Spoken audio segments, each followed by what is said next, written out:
ये कोई बहुत बड़ी बात नहीं है। सत्ता को पा लेना ये बड़ी बात नहीं है, संस्कारों को पा लेना ये सबसे बड़ी बात है।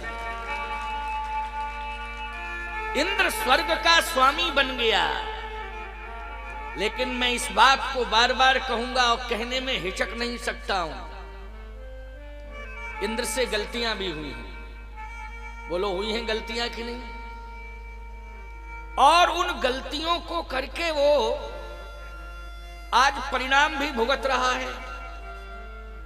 उसकी संतान ने भी वही गलती दोहरा दी।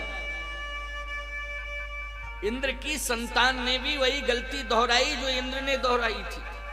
जो इंद्र ने गलती की उसी गलती को उसकी संतान ने दोहरा दिया। इसका मतलब यह है कि हम गलती करें, क्योंकि हमारे अंदर इतनी क्षमता नहीं है कि हम दोषों से मुक्त हो जाएं।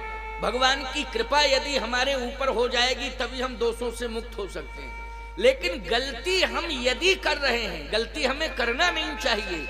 यदि हमसे गलती हो रही है तो उस गलती को पहले तो हमें स्वीकार कर लेना चाहिए, और स्वीकार करने के बाद गलती को दोहराना नहीं चाहिए। ध्यान से एक बार फिर सुन लेना, नहीं तो आधी बात सुनोगे तो भूल हो जाएगी बहुत बड़ी। गलती हमसे होना नहीं चाहिए, लेकिन यदि हमसे गलती हुई है तो हमें अपनी गलती को स्वीकार कर लेना चाहिए, और स्वीकार करने के बाद उसकी पुनरावृत्ति नहीं करना चाहिए। मुझे ऐसा लगता है कि इंद्र बुद्धिजीवी है। इंद्र बुद्धिजीवी है। बुद्धिमान तो मानता हूं मैं इंद्र को, धनवान भी मानता हूं इंद्र को, लेकिन मुझे लगता है कि वो चरित्रवान नहीं है। बोलो भाई, इस बात को मानना पड़ेगा कि नहीं? वो चरित्रवान नहीं है। यदि इंद्र चरित्रवान होता तो गौतम ऋषि की पत्नी अहिल्या पर आक्रमण करता? बोलो भाई, कभी नहीं करता। ये बहुत बड़ी भूल है। इंद्र की पत्नी सची परम सुंदरी है, लेकिन आज इंद्र कितनी बड़ी भूल करने जा रहा है कि गौतम ऋषि की पत्नी पर उसने आक्रमण कर दिया। आक्रमण किया तो गौतम ने श्राप दे दिया और दोनों को श्राप दिया। इंद्र से कहा तू सहस्त्र योनिज हो जा, और ऋषि पत्नी अहिल्या से कहा तू पत्थर की हो जा। अब देखो, श्राप में अंतर है। श्राप एक प्रकार का देना चाहिए था भाई। अगर सहस्त्र योनिज का अर्थ है रोगी हो जाना, समझ गए हो कि नहीं? सहस्त्र योनिज का अर्थ क्या है? सहस्त्र योनिज का अर्थ है कि रोम रोम से रक्तस्राव होना, रोगी हो जाना। सीधी सी मर्यादित भाषा में बोल रहा हूं, समझ गए हो कि नहीं? तुम सब समझदार हो। रोम रोम से रक्तस्राव होना, बहुत बड़ा रोगी हो जाना। इसलिए गौतम जी ने कहा तू सहस्त्र योनिज हो जा। अहिल्या रो रही थी, अहिल्या से कहा तू पत्थर हो जा। मैं एक बात कहता हूं, अहिल्या को विरोध करना चाहिए था कि नहीं? बोलो भाई, अगर धोखा इंद्र ने किया था तो अहिल्या को विरोध करना चाहिए था। जैसे नारायण के द्वारा वृंदा के साथ धोखा हुआ, जब वृंदा समझ गई तो उसने विरोध किया कि नहीं किया भगवान का? बोलो, किया विरोध कि नहीं किया? उसने तत्क्षण विरोध कर दिया, विलंब नहीं किया, तत्क्षण विरोध कर दिया। आइए, पधारिए।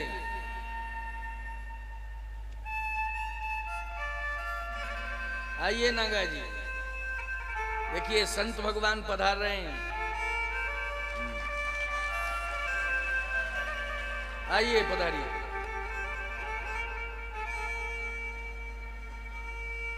हाँ उसमें बैठा लो, बहुत बढ़िया।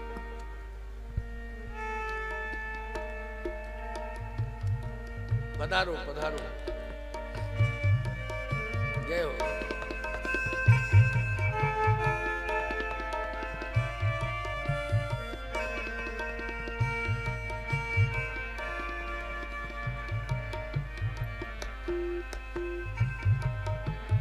बैठिए बैठिए।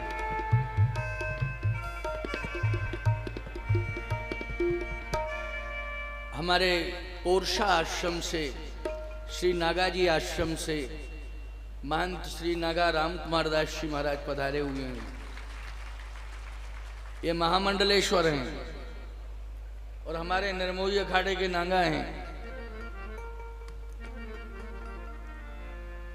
हम भी निर्मोही अखाड़े के ही हैं।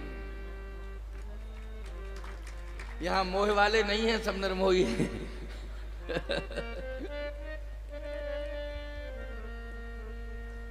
तो पावल कहाँ है?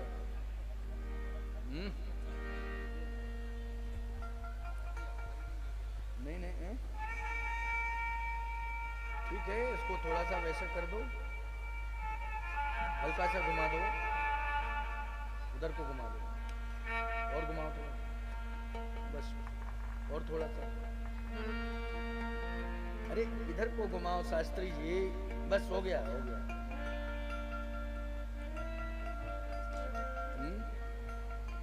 नहीं, बैठ जाओ बेटा, खड़े क्यों हो? बैठो। हाँ तो ध्यान से सुनिए। वृंदा और अहिल्या, भगवान विष्णु और इंद्र।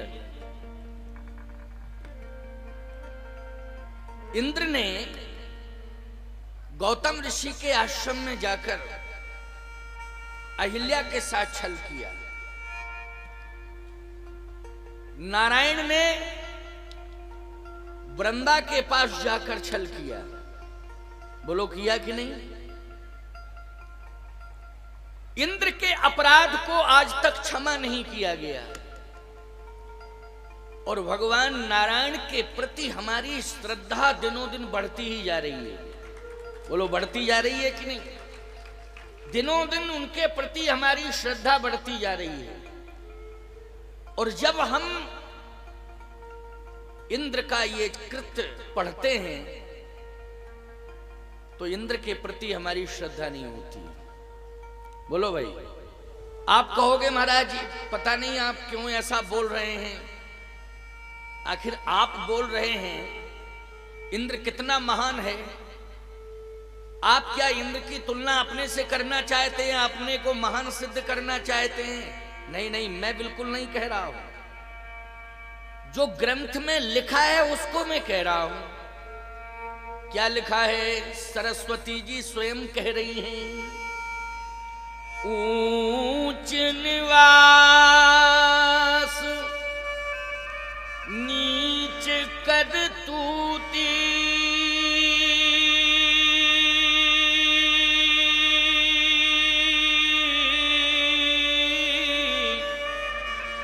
देख न सकई पराई विभूति। अब बताइए भाई, जितने भी विद्वान यहाँ आए हैं सरस्वती पुत्र हैं कि नहीं कि इंद्र पुत्र हो? जल्दी बताओ। यज्ञ में जितने भी वैदिक विद्वान आए हैं वो इंद्र पुत्र हैं कि सरस्वती पुत्र हैं? सरस्वती पुत्र हैं। बोलो हैं सरस्वती पुत्र। लेकिन सरस्वती माता क्या कह रही है इंद्र के लिए? ऊंच निवास नीच कद तूती,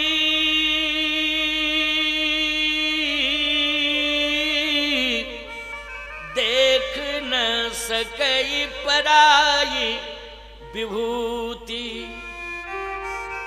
सरस्वती जी ने फटकार लगाई इंद्र को, का शर्म आनी चाहिए आपको कि आप राम जी के राज्याभिषेक का विरोध कर रहे हैं। आप राम जी को राजा बनते हुए नहीं देखना चाहते हैं। और मुझसे कह रहे हैं कि जाइए महाराज दशरथ की मति को भ्रमित करिए, ये आपको शोभा नहीं देता है और मैं इस प्रकार की बात स्वीकार नहीं कर सकती हूं। इंद्र ने कहा कि देखो स्वर्ग की सत्ता खतरे में पड़ रही है, इसलिए स्वर्ग की सत्ता को सुरक्षित किया जाए। सरस्वती ने कहा कि अगर स्वर्ग की सत्ता खतरे में पड़ रही है तो अगर इस प्रकार से महाराज श्री दशरथ की मति को भ्रमित कर दिया जाएगा और प्रभु राम अयोध्या छोड़ करके वन चले जाएंगे तो अयोध्या की सत्ता खतरे में पड़ जाएगी कि नहीं पड़ जाएगी? भगवान राम बन जाएंगे, महाराज श्री दशरथ का महाप्रयाण हो जाएगा, अयोध्या की सत्ता खतरे में पड़ जाएगी। इसलिए आप अपनी सत्ता को सुरक्षित करने के लिए आप अयोध्या की सत्ता को दांव पे क्यों लगा रहे हो? सरस्वती जी ने कहा मैं स्वीकार नहीं कर सकती हूं, इस तरह की चर्चा मुझे